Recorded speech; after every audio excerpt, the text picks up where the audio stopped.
Coming up next, deadly Hurricane Milton rips through Florida. Now the recovery begins. We have the latest. Plus, another church fire in our area in the same township. Could they be arson? And meet the local fishing legend who talks with us about his passion for the sport and his friendship with the president. So he wanted to learn every facet about it, and he became an excellent fly fisher. The Center County Report starts now.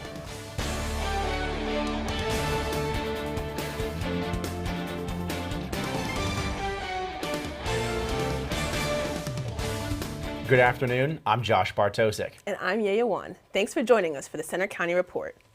We begin with breaking news. More than 2 million people are without power today, and at least 8 are dead after Hurricane Milton ripped through Florida overnight Wednesday and into Thursday. The storm is now out to sea, but there's lots of damage left behind. Student meteorologist Sean Romeo is here with the latest. Sean? Well, as Yaya mentioned, Hurricane Milton blitzed Florida overnight Wednesday into Thursday, and now that continues off out to sea. It's well off out of the picture now, but the real question is what's left behind. There is some damage in the Tampa Bay area. They were thankfully spared the worst. The real damage came from that line of thunderstorms that ripped right up the center with a bunch of tornadoes in it. That was the real story of the day. So I'm going to send it back over to Josh at the desk. Thanks, Sean. The video and storm stories coming out of Florida are heartbreaking. Conrad Frisch reports. Powerful Hurricane Milton roared ashore on Florida's Gulf Coast, making landfall near Sarasota. The storm spawned dozens of tornadoes across the state, like this one in St. Lucie County. Millions also evacuated from the Tampa Bay area ahead of the hurricane, with some companies even flying employees to safer locations. We actually had said, hey, would you be okay if we flew you home for the storm? And I was like, okay, yeah. Officials pleaded with people to evacuate. If you choose to stay in one of those evacuation areas, you're going to die. In Tampa, fierce winds toppled a crane into the Tampa Times building, and the roof of Tropicana Field was ripped to shreds. That's where the National Guard had a shelter in place. Millions are still without power, and the death toll is rising. Some people, however, did brave the storm at home, even making a name for themselves on TikTok. Oh, we've been preparing. Yeah, we put everything up high as much as we could. We've packed up we're gonna pack up all the valuables, computers, desktops, monitors, all that stuff. This is the second hurricane in just 2 weeks to slam Florida. Helene caused billions in damage throughout the southeast. It didn't come into anybody's apartment for Helene, but it did pretty much wreck my neighborhood. Like, there were trees down, there was debris everywhere. It was kind of a mess coming back to it. Worth and his roommates evacuated to Central Florida, where they felt they'd be safer. How about you guys scared? No. Yeah, it's just like, hope the house doesn't go away, but Hope things don't flood. I'm Conrad Frisch for the Center County Report. Although we're past the peak of hurricane season, it officially doesn't end until November 30th. A big story we're following back in our area is yet another church fire. It happened early Wednesday at the Old Fillmore United Methodist Church in Patton Township on Buffalo Run Road. That's after a fire last month at Woodycrest Methodist Church, also in Patton Township. The fire marshal's office is investigating the cause of both fires. The election is just 3.5 weeks away, and there are new court decisions to report. The U.S. Supreme Court has turned away a challenge from Pennsylvania Republican lawmakers. They were fighting a Biden administration executive order to boost voter registration. The Republicans said the order was an attempt to interfere in the election. And the state Supreme Court has refused to step in and immediately decide issues related to mail-in ballots. The court rejected a request to stop counties from throwing out ballots that don't have a handwritten date or lack the right date. Early mail-in voting is already underway here in Pennsylvania. Reporter Thomas English shows you the races voters are deciding. At the top of the ticket is the close fight for president between Kamala Harris and former President Donald Trump. The two have been visiting Pennsylvania often this election season because of its critical swing state status. One of our U.S. Senate seats is on the ballot. Democratic incumbent Bob Casey is trying for his 4th term, while Republican Dave McCormick hopes to unseat him and help his party regain Senate control. In the state attorney general race, Michelle Henry isn't running for another term. So Democrat Eugene DePasquale and Republican Dave Sunday face off. DePasquale served as Auditor General in the past, and Sunday was York County's district attorney. Incumbent Auditor General Tim DeFore, a Republican, is seeking a 2nd term. His opponent is Democrat Malcolm Kenyatta. Democrat Aaron McClellan battles incumbent Republican Stacey Garrity for Pennsylvania Treasurer. Garrity was first elected in 2020 and is looking for a second term. In U.S. House District 15, longtime incumbent Republican Glenn Thompson hopes to win the same seat again. Democrat Zach Wilmer is his challenger. Republican Chris Dush seeks re-election after his first term in State Senate District 25. In State Senate District 35, Republican incumbent Wayne Langerholz is running unopposed. He's been in office since 2016. Incumbent Democrat Scott Conklin aims to win re-election in State Legislative District 77. He's finishing his 18th year in office. Republican Marie Labrizzi is trying to unseat him. Democrat Paul Takak is going for re-election in State Legislative District 82. Republican Therese Holland is his opponent.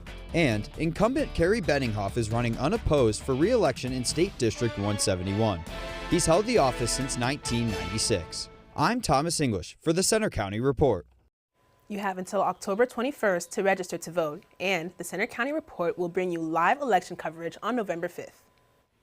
This week marked the one-year anniversary of the deadly Hamas attack on Israel, which sparked escalating violence across the Middle East. Reporter Rachel Fisher shows you events in Center County on the anniversary. This week marked the one-year anniversary since the Hamas attack on Israel. Vigils and protests happened around the world and here in our backyard. Hopefully we move toward a world that has more peace and less violence. Chabad of Penn State partnered with Hillel and the Center for Spiritual and Ethical Development to host a Let Here Be Light campaign on campus. The only way to fight darkness is by adding in light, and I want to see each person shining their unique light by adding in goodness and kindness and rejecting evil. Events also marked the anniversary at Hillel in downtown State College. We have a therapy dog this afternoon at Hillel. We have counselors at the building throughout the day. Food for, donuts and coffee during the day, dinner. Lots of opportunities for students to connect. And there was a student-led vigil at Old Main. Today marks 1 year since the events of October 7th, and here at this vigil, people have gathered to reflect and remember the hostages still missing. At the same time, a pro-Palestinian protest marched through the streets. The group, Students for Justice in Palestine, demanded for Israel to end what it calls a genocide. Israel did not start their initiative to go after Hamas until October 10th, and I just think that it is a complete disrespect of the loss of life and tragic history of this day. Specifically, it's important to start fighting for changes on campus, such as the demilitarization of Penn State, the divestment from companies who have stake in Israel, just similarly to the end of apartheid in South Africa. In University Park, I'm Rachel Fisher for the Center County Report. Pro-Palestinian supporters also set up this display on Penn State's Hub lawn. They placed 18,000 flags in memory of people killed in Gaza, including several memorials for children who died. The university told us recognized student groups can reserve space on campus to express free speech rights, and this group did that.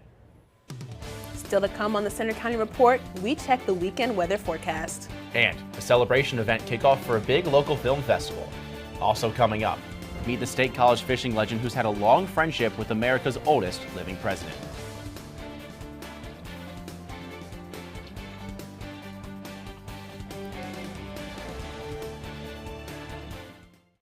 When we first met Todd, he was singing a song, and I was like, wow, look at this kid with the biggest smile.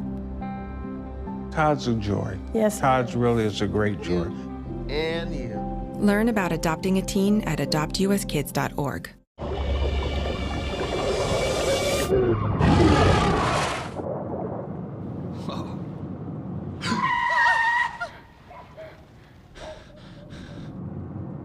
Eyes forward. Don't drive distracted.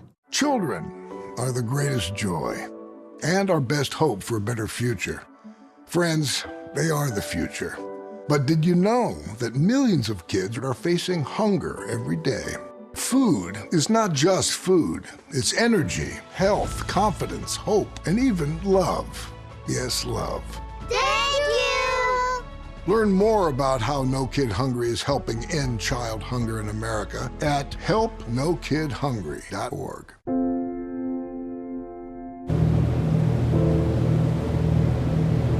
Keep going, keep going.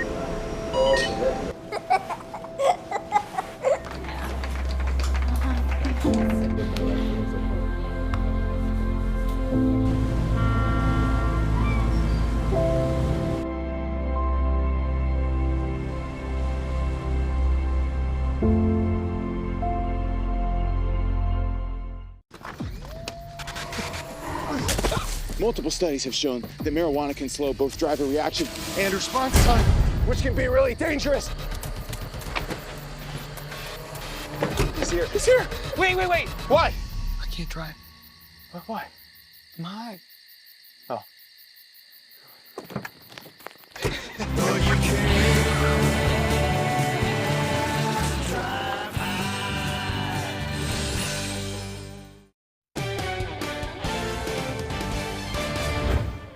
A State College disability advocate has received an international honor.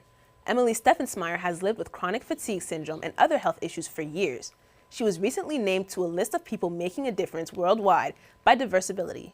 She started a group called Rose Research Runners in 2017, which is now an annual event called the Walk, Run, Roll. It's raised $350,000. This year's event is Sunday in Boalsburg. Another local person who's gained worldwide fame is fly fishing legend Joe Humphreys. Reporter Haley Jacobs talked with him about his lifelong love of fishing, his impact at Penn State, and his long friendship with former President Jimmy Carter. Grabbing it. Even at 95 years old, Joe Humphreys still enjoys a warm afternoon fishing along Spruce Creek. When he first cast a line at age 6, he caught a brown trout. Stunned by its beauty, he was hooked on the sport. What's your favorite part about fishing? Catching. And he does that a lot. Mastering the craft, Humphreys became an expert in the fly fishing world. In 1977, he caught the state record brown trout, a remarkable 33 inches long and 16 pounds. He still holds that record 47 years later. His first cast out with me, you guessed it, he reeled in a brown trout. Isn't that beautiful? His expertise earned him worldwide attention, and over the years, many celebrities traveled to Huntington County to learn from him, like actor Liam Neeson. But one visitor stands out, President Jimmy Carter. Anytime that you can have a relationship with the President of the United States, it's such an honor. I talked with Humphreys about Carter just turning 100 and about their unique friendships spanning decades. Carter visited so often he even bought a cottage along the stream and spent days fishing with Humphreys. He wanted to learn every facet about it, and he became an excellent fly fisher. Carter wrote about the first time the two fished together in his outdoor journal, which Humphreys still treasures. After a couple of hours, I was very proud of my new experience, but pretended to Joe to be somewhat chagrined that we hadn't matched his 16-pound brown trout. Looking back on their fishing trips, President Carter compared Humphreys to a familiar challenge. And somebody asked him, how did it go with me nymphing? And he said it was like dealing with Congress.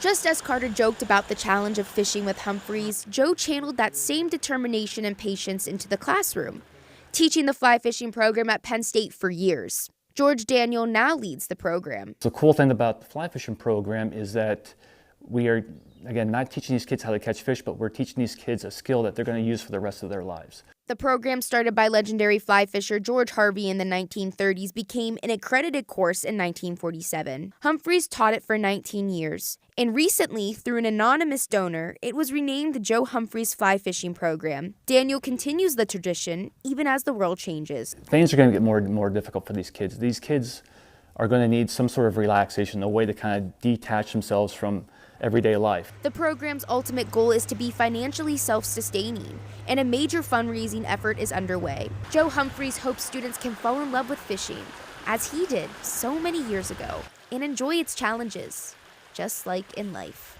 And it's a thinking man's game, you know, you have to adjust weight, you have to adjust a lot of things when you're after a fish.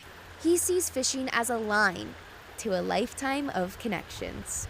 In Huntington County, I'm Haley Jacobs for the Center County Report. Joe Humphreys was born in Kerwinsville, PA in 1929 and moved to State College when he was 6 years old.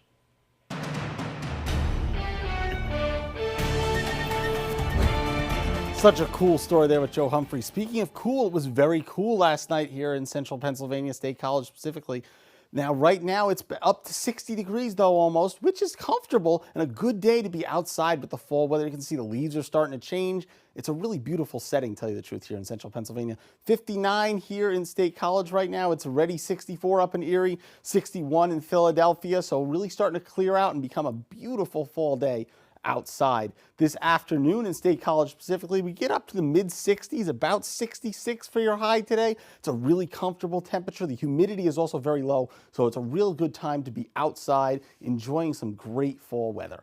So going into tonight, it is going to be kind of chilly, but not freezing like it's been the past couple nights. 51 here in State College. Your cool spot, always Bradford, at about 48. Same thing heading out towards Franklin. Mainly clear skies, calm wind, so it will be comfortable to be outside.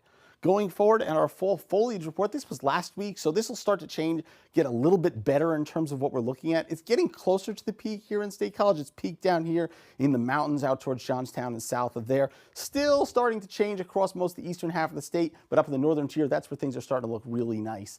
A fall Saturday tomorrow, enjoy it. Go outside, go leaf peeping, go to a fall festival, something interesting you can get outside and do. Mid-60s for a high, just a great day before our football game here at Penn State kicks off at 3:30 out in Los Angeles. So that'll be a real nice time just to get out there and enjoy a day. Looking forward into our future cast, some clouds just sort of wander around into the overnight hours. So it's comfortable to be outside, but it's not, a day where it's going to be totally clear skies like we had last night with that spectacular aurora. Going forward now, our futurecast into tomorrow, there'll be some clouds in the western half of the state in the afternoon especially, but the northern tier, look at how clear that is. That's where the best leaf peeping is. So if you're going to go out and do that, that's where to go, is hit these northern tier counties. Going forward into Sunday, that's where things start to get interesting, though, in terms of weather. You get this line of rain, which works its way through across the northern part of the state. Some clouds in State College. It may work its way in, but not really. And then this front will come through, and that'll clear everything out and cool us down overnight into Monday. The 7-day forecast, those showers that we were talking about are going to be coming through on Sunday, potentially into Monday. But the real story is going to be the really cool temperatures next week. Potentially some frost and freeze advisories coming up as we go forward into next week. However, the real interesting thing, the aurora we had last night. That was spectacular. Sometimes you just get to see something once in a lifetime, and we really got that here in central Pennsylvania last night. It's rare to see an aurora with those spectacular purples and greens and some blues mixed in and those reds. It's really rare to see that this far south, this latitude, and what we saw last night, I'd never seen it before. Very special to me. So hopefully we can see more of that sometime in the future. I know. I always thought we'd have to go all the way to Iceland to see the Northern Lights. I know. I unfortunately missed it. I'll have to wait till next time. But with that, let's send it over to Josh Gabriel with sports. Next in sports, it's a busy weekend for Penn State athletics. The Nittany Lions head out west to face a new conference opponent. We'll preview their matchup. Also ahead, we get an update on one of Penn State's hottest teams.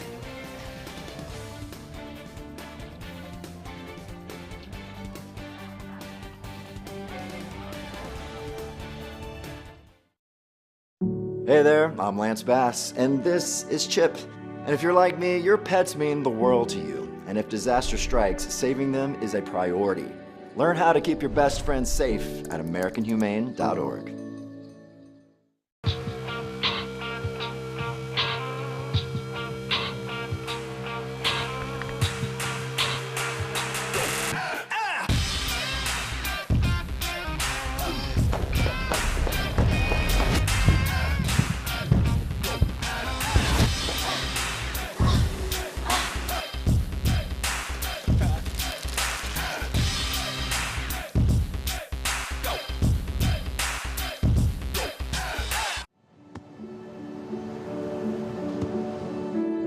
I don't remember how it started.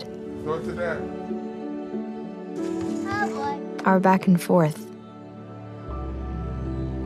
It always came back. Dad!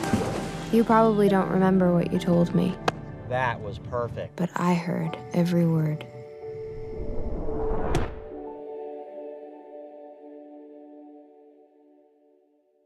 With Julia's autism, loud sounds can be too much. But she still loves to make music. Yeah. Play band.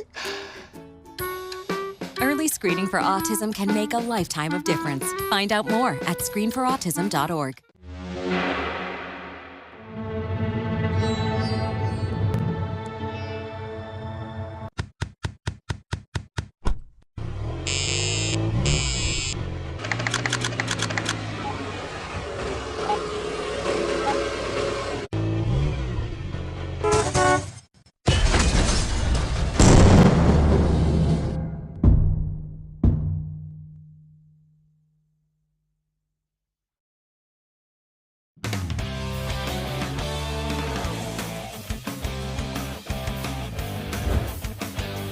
I'm Joshua Gabriel with sports. Penn State football is on the West Coast, ready for what may be its toughest test of the season so far. Here's a look ahead at the big game. Coming off a solid but not dominating win against UCLA in Beaver Stadium, Penn State now hits the road for the first time in 6 weeks. The Lions travel cross-country to face new Big Ten opponent USC. This game will be the 11th overall meeting between the two teams and first since the Instant Classic Rose Bowl in 2017, which USC won on a late field goal. Despite the long flight to the West Coast from Harrisburg, players say they're confident they're ready. Yeah, it's going to be business as usual for us. I mean, obviously, we're flying out on Thursday and all that, but we're still getting our same schedule and all that, just a little bit of flight. I mean, it's just like the same, like we took a bus or something like that. So pretty much very similar to what we would do here, obviously. Or maybe it's probably better to say more of a traditional away game is probably the best way to say it. USC should be a decent test for the undefeated Nittany Lions. The Trojans began the season by upsetting LSU before dropping 2 of its first 3 Big Ten games to Michigan and Minnesota. Coach Franklin praised quarterback Miller Moss. Here's a guy that I think did it the right way, right? You know, he committed to USC. He committed to USC, was behind, the first pick in the draft, stuck it out, kept learning, got into the bowl game and played really well. And he knows the system, and he's prepared, and he's ready to go. The Lions hope they're ready to go too. Penn State Com Radio has a broadcast team in Los Angeles to call that game at the Coliseum. Dylan Price and Justin Chevalella sent us this check-in from LA. After an 18-and-a-half-hour-long travel day, we have finally arrived here in California. Dylan Price, Justin Chevalella will be on the scene for Com Radio's coverage of number 4 ranked Penn State football clashing here in Southern Cal with the USC Trojans. And Justin, it should be a really exciting matchup. Yeah, you look at the number 4 versus an unranked team, but that's not how this game is going to play. USC is a lot better of a football team than they've shown a couple of times early on in the season, especially last week against Minnesota. They have an electric running back duo, just like Penn State's, that's bound to compete on Saturday. Will USC be a Trojan horse in Penn State's schedule, or will they bring the fight in the Coliseum? Find out tomorrow on Com Radio, but for now, back to you guys in the studio. Kickoff for the game is 3:30 p.m., and you can listen live on Penn State Com Radio with our team in Los Angeles. Now let's see what's happening with District 6 high school football and some of the big games across the area. Tonight, 6-1 State College travels to undefeated Central Dauphin East in a highly anticipated matchup. And 5-2 Bellefonte hosts 4-3 Bishop McCourt for After the Whistle's Game of the Week. Also, undefeated Penn Cambria travels to face 5-2 Bellwood Antis. Bellwood Antis is looking for revenge after a 30-18 loss last season to Penn Cambria. You can see highlights from these games on After the Whistle at 11:30 p.m. on our YouTube channel tonight. Now to hockey. The Division I Council met this week to talk about the possibility of a rule change that would allow new pre-enrollment activities in college hockey. It would allow young athletes who participate in Canadian junior hockey to maintain NCAA eligibility. The council is also exploring options with eligibility among other sports. The proposal will be revisited in the council's November meeting. Penn State men's soccer is on a 5-match unbeaten streak, and they're on the road tonight at Indiana. The team is coming off a 2-1 win against Rutgers on Monday. Both teams started slow with a scoreless first half. Penn State's Kamar Abubakar scored in the 49th minute. Rutgers fired back with a goal before Penn State penalty kick in the final minutes to give the Lions the win. That's all for sport. Back to you guys at the desk. Yeah, it should be a really fun weekend, not just for Penn State football, but college football in general. The Red River rivalry, Horns down, a couple of other good games as well out there, too. Exactly, and Oregon, Ohio State. Kind of both teams' really biggest test of the year so far. Excited to see how those Big Ten opponents do. Yeah, I'm really excited. I just hope that the California Sun will charge up our players, make sure we play a really good game. And speaking of another type of football, I personally am a big soccer fan, so I'm hoping to catch another soccer game soon. But thanks, Joshua. Coming up next, the hype has started for a local festival entering its 6th year. More on that after the break.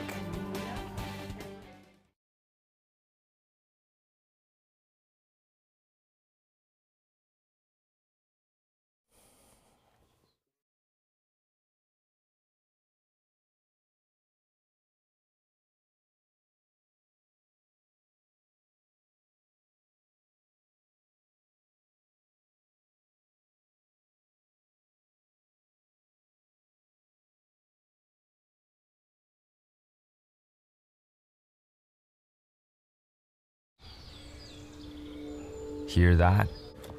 That's the sound of your life. Perfectly imperfect. But every time you drive after drinking, the music gets drowned out. Your life sounds pretty great. Don't let a buzz ruin it. Buzzed driving is drunk driving. Don't drive buzzed.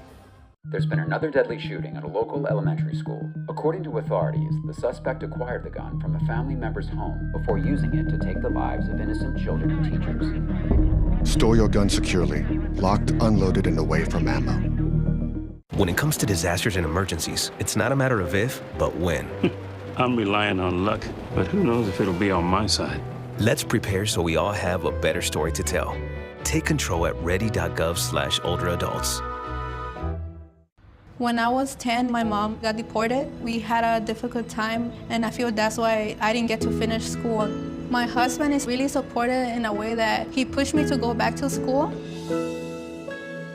She wants to have a career so her kids can look up to her. They both keep me motivated to go to school, and they see that if I do it, like they can do it too, you know? I feel that everything's possible. Find free adult education classes near you at finishyourdiploma. The annual Center Film Festival is just weeks away, ready to begin its 6th year. Dozens of Penn State students and community members gathered outside the State Theater this week for a news conference about the event. This year, the festival received over 300 submissions from across the globe, ranging from award-winning films to student films. Co-founder Pearl Gluck says the event aims to spread diversity and awareness through film. The festival comes to you totally free for students and affordable to the community.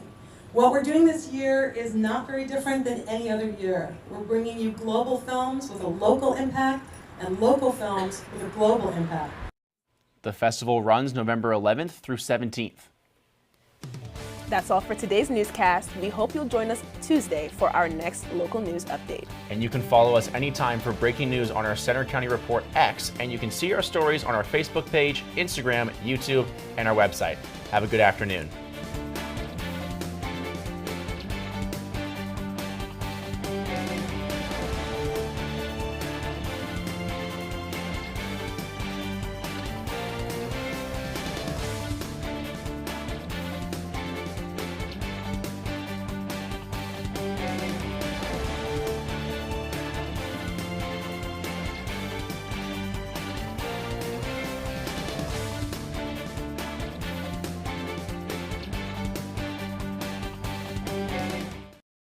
No young person should ever have to worry about having a safe place to sleep at night, or whether anyone cares about them. But the reality is, 1 in 10 young adults will experience a form of homelessness this year. For over 50 years, Covenant House has been helping youth in crisis and giving them the support and tools they need to succeed in life.